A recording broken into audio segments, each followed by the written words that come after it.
Bismillahirrahmanirrahim. Assalamualaikum warahmatullahi wabarakatuh.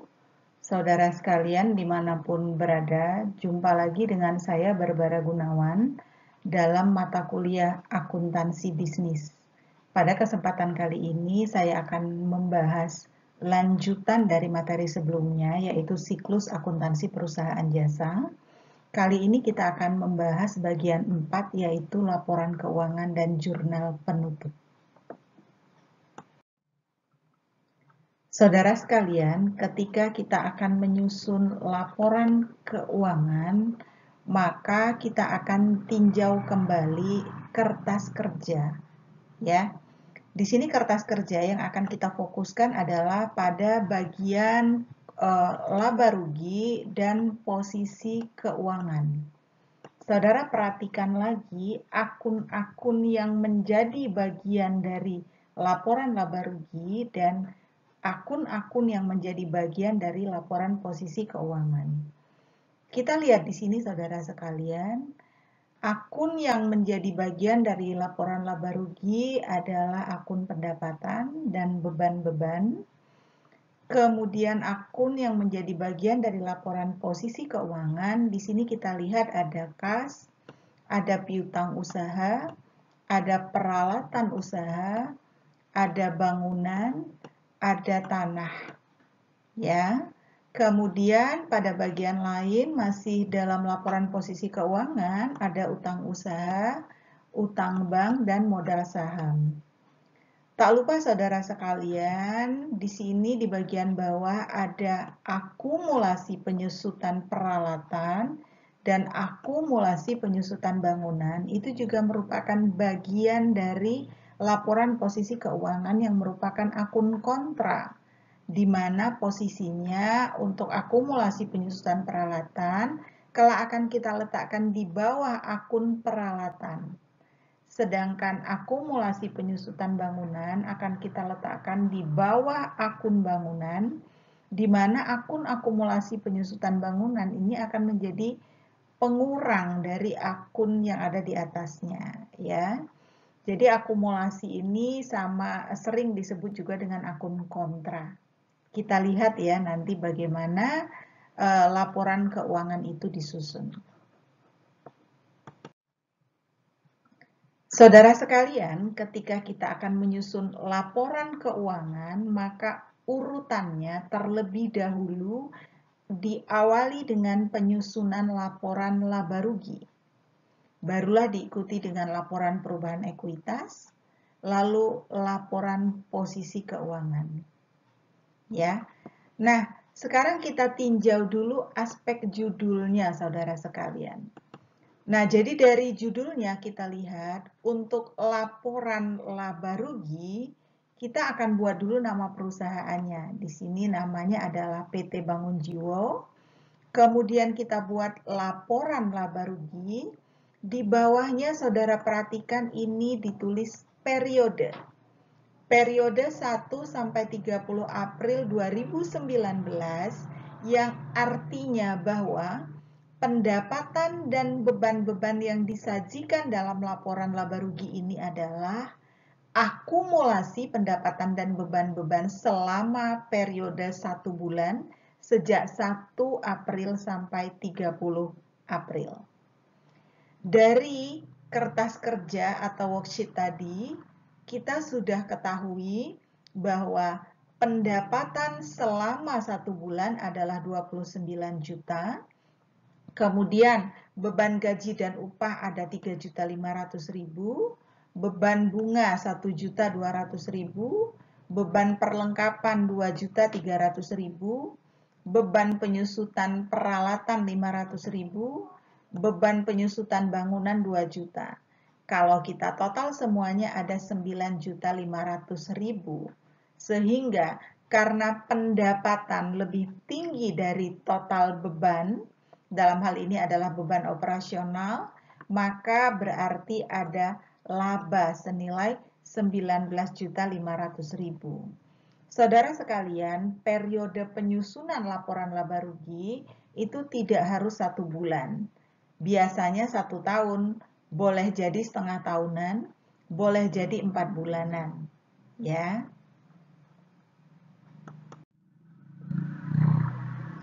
Selanjutnya saudara kita lihat laporan perubahan ekuitas. Ya.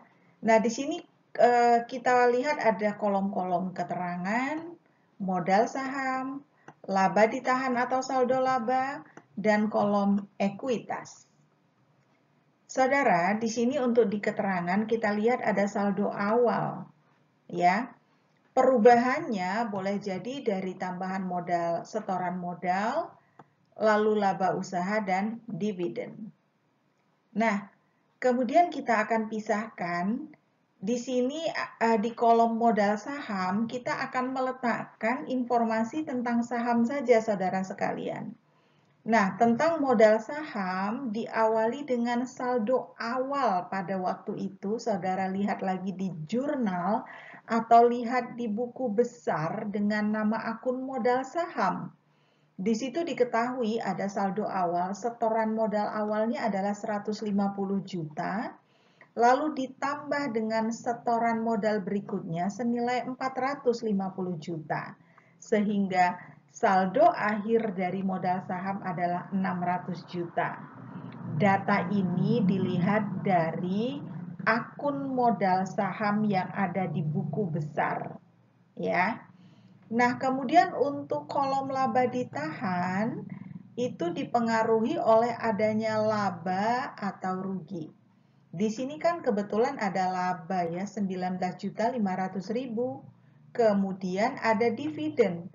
Dividen itu adalah bagian laba yang diberikan kepada pemegang saham. Berarti kan labanya berkurang. Maka di sini kita bisa lihat labanya ada laba ditahan tinggal bersisa 14.500.000. Ya.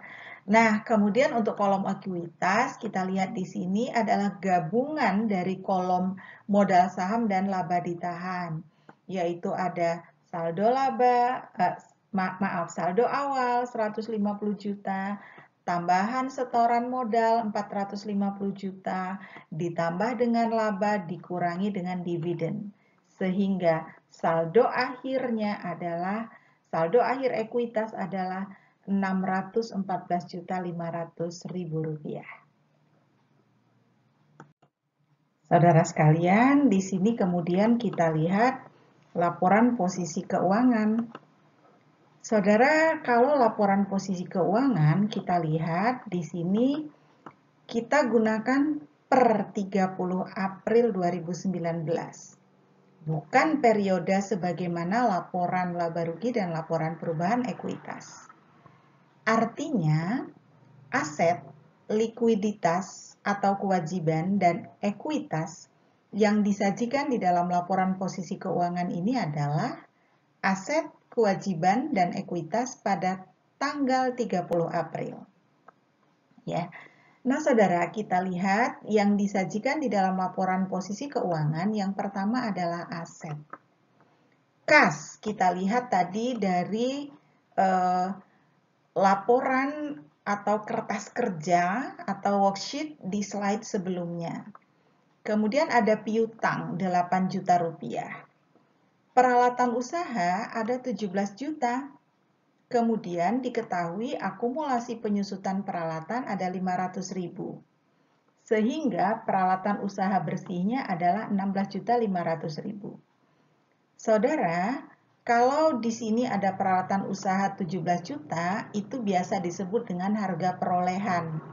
Harga perolehan dikurangi dengan akumulasi penyusutan, maka biasa juga disebut dengan nilai buku. Artinya kita bisa nyatakan peralatan usaha ini harga perolehannya 17 juta. Kemudian akumulasi penyusutan peralatannya 500.000, sehingga nilai buku peralatan usaha adalah 16.500.000 rupiah. Kemudian untuk bangunan, saudara, diketahui harga perolehannya 250 juta rupiah. Akumulasi penyusutannya ada 2 juta, sehingga nilai buku bangunan atau bangunan bersihnya 248 juta. Saudara sekalian, khusus untuk aset tanah tidak ada penyusutan. Nama lain penyusutan adalah depresiasi. Jadi tanah itu tidak terdepresiasi.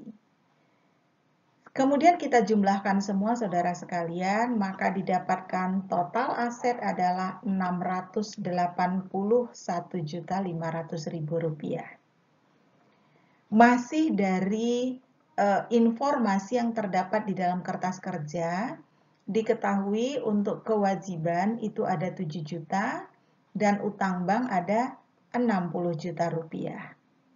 Lalu modal saham yang kita lihat tadi di dalam laporan perubahan ekuitas, di kolom modal saham ada 600 juta rupiah dan di kolom laba ditahan ada 14.500.000 rupiah. Sehingga kita lihat di sini total kewajiban dan ekuitas adalah 681.500.000 rupiah, sama dan seimbang dengan total aset. Saudara sekalian, ketika kita akan menyusun laporan posisi keuangan, maka kita harus tahu ya bahwa akun-akun yang akan disajikan itu mana yang merupakan bagian dari akun aset, liabilitas, ekuitas. Aset sendiri nanti ada kelompok-kelompoknya sendiri ya. Nah, di sini paling tidak ada beberapa nama akun yang biasa digunakan ketika akan menyusun laporan. Yang pertama adalah aset lancar. Apa sih aset lancar? Aset lancar adalah semua aset atau harta perusahaan yang diharapkan berubah menjadi kas atau uang dalam periode 1 tahun. Ya. Adapun yang termasuk aset lancar adalah kas, yaitu uang tunai dan setara kas. Ada juga kas di bank, saudara sekalian, itu masuk aset lancar. Bisa juga berupa bank yang berupa giro, tabungan, atau deposito. Ya. Kemudian surat berharga. Surat berharga yang dimasukkan dalam kelompok aset lancar adalah investasi jangka pendek, yang tujuannya hanyalah untuk memanfaatkan kas yang menganggur. Ya, yang ketika akan dibutuhkan maka surat berharga tersebut segera dijual. Lalu piutang usaha dan piutang wesel itu juga bagian dari aset lancar, piutang karyawan. Kemudian persediaan. Saudara sekalian, persediaan itu juga ada banyak jenisnya. Ada persediaan barang dagangan, ada persediaan bahan baku, kelak ada persediaan barang dalam proses, ada persediaan macam-macam ya nanti, tergantung kepada jenis perusahaan dan tergantung kepada kebutuhan masing-masing perusahaan. Ya, contohnya misalnya ada persediaan bahan penolong, ya. Kemudian biaya dibayar di muka itu juga bagian dari aset lancar. Sewa dibayar di muka contohnya, asuransi dibayar di muka itu juga aset lancar. Asuransi dibayar di muka kadang juga disebut premi asuransi. Ya, premi asuransi dibayar di muka. Saudara, perlengkapan usaha ini juga menjadi bagian dari aset lancar, kadang disebut bahan habis pakai. Ya, karena perlengkapan ini akan habis dalam satu periode akuntansi. Kelompok aset berikutnya, saudara, adalah investasi jangka panjang. Investasi ini adalah dana yang ditanamkan pada berbagai jenis aset yang diharapkan dapat memberikan penghasilan kepada perusahaan. Yang termasuk investasi jangka panjang adalah investasi dalam surat berharga, misalnya saham. Investasi dalam anak perusahaan, juga investasi jangka panjang, investasi dalam aset tetap berwujud, dan lain-lain. Lalu saudara, kelompok aset berikutnya adalah aset tetap berwujud, ya, yaitu semua aset yang berumur lebih dari 1 tahun dan ada wujud fisiknya. Contohnya peralatan kantor, lemari, meja, kursi, ya, AC. Nah, ya itu termasuk dalam peralatan kantor. Kemudian kendaraan, mesin, tanah, termasuk di dalamnya bangunan. Ya, itu adalah aset tetap berwujud. Sedangkan aset tetap tak berwujud adalah semua aset yang tidak memiliki wujud fisik, tetapi memiliki manfaat nyata bagi perusahaan. Contohnya adalah goodwill, hak paten, merek dagang, hak cipta, dan lain-lain. Lalu, saudara sekalian, masih ada kelompok aset lain-lain, yaitu kelompok aset yang tidak bisa dimasukkan ke dalam kelompok aset yang sudah disebutkan sebelumnya. Misalnya ada titipan pada penjual. Misalnya ada es krim, ya saya tidak akan sebut merek, es krim itu di supermarket atau di dalam minimarket. Nah, itu ada pendinginnya gitu kan, ada es krim yang dititipkan oleh perusahaan es krim tersebut kepada minimarket. Itu dikategorikan sebagai aset lain-lain, ya. Atau juga ada minuman bersoda atau teh botol gitu ya, itu kan biasanya dititipkan dengan pendinginnya, dititipkan kepada supermarket atau minimarket atau toko-toko penjual makanan, restoran-restoran. Lalu saudara, yang akan dimasukkan ke dalam aset tetap berwujud itu kalau bangunannya sudah jadi dan dipakai, siap pakai. Tapi kalau bangunan masih dalam proses pengerjaan, itu masuk ke dalam aset lain-lain. Ya. Nah, kemudian untuk kelompok utang, yang pertama adalah utang lancar, ya, atau utang jangka pendek adalah kewajiban perusahaan yang akan jatuh tempo dalam waktu 1 tahun.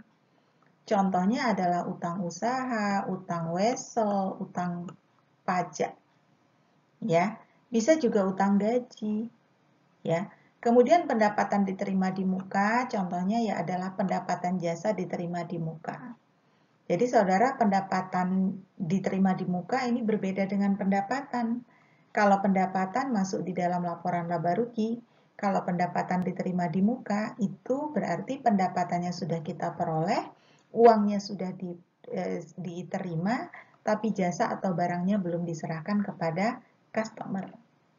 Ya. Kemudian utang jangka panjang adalah kewajiban yang jatuh tempo lebih dari 1 tahun. Contohnya adalah utang bank. Utang bank ada yang 5 tahun, 10 tahun, 15 tahun, lalu obligasi, dan lain-lain. Ya. Saudara, untuk ekuitas pemilih adalah semua kewajiban perusahaan kepada pemilik perusahaan. Boleh jadi berupa modal saham dan laba ditahan. Saudara, nama lain laba ditahan adalah saldo laba. Saudara sekalian, tadi kita sudah membuat laporan keuangan. Selanjutnya untuk jurnal penutup. Jurnal penutup adalah aktivitas memindahkan akun-akun nominal ke akun-akun real. Akun-akun nominal adalah akun-akun yang terdapat di dalam laporan laba rugi, sedangkan akun-akun real adalah akun-akun yang terdapat di dalam laporan posisi keuangan. Adapun akun yang ditutup adalah akun pendapatan, akun beban, akun ikhtisar laba rugi, dan akun dividen. Bagaimana cara menutupnya? Untuk akun pendapatan, caranya dengan mendebit akun pendapatan. Jadi, akun pendapatan itu kan posisi normalnya di kredit. Kalau mau kita tutup berarti kita debit. Kreditnya adalah ikhtisar laba rugi. Kemudian untuk beban. Beban itu kan saldo normalnya ada di debit. Kalau kita tutup berarti kita kredit.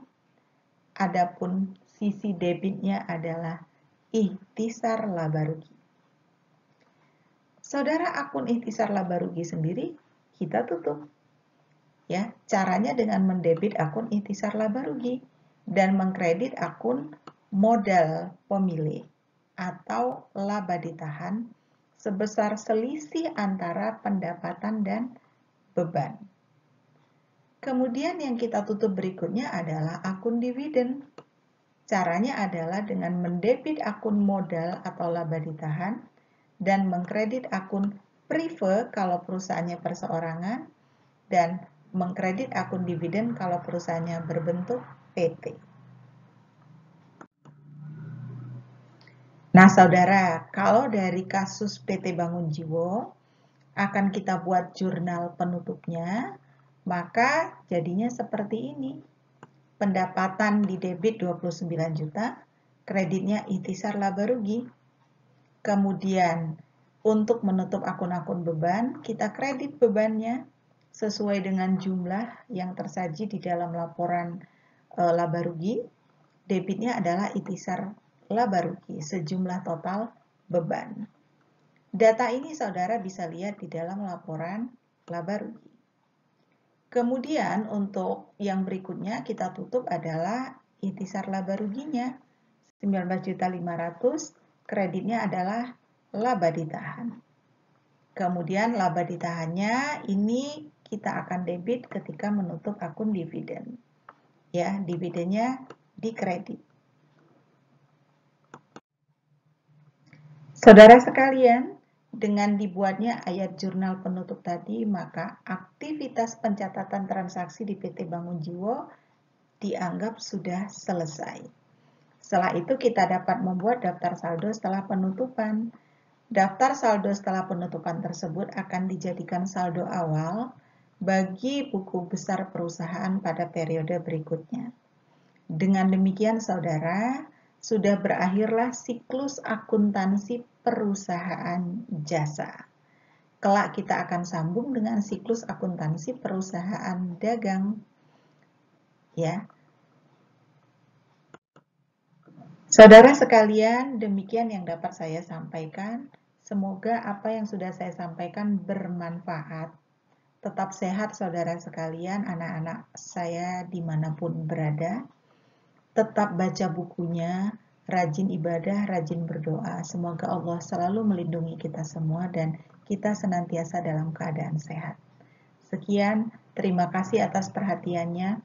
Wassalamualaikum warahmatullahi wabarakatuh.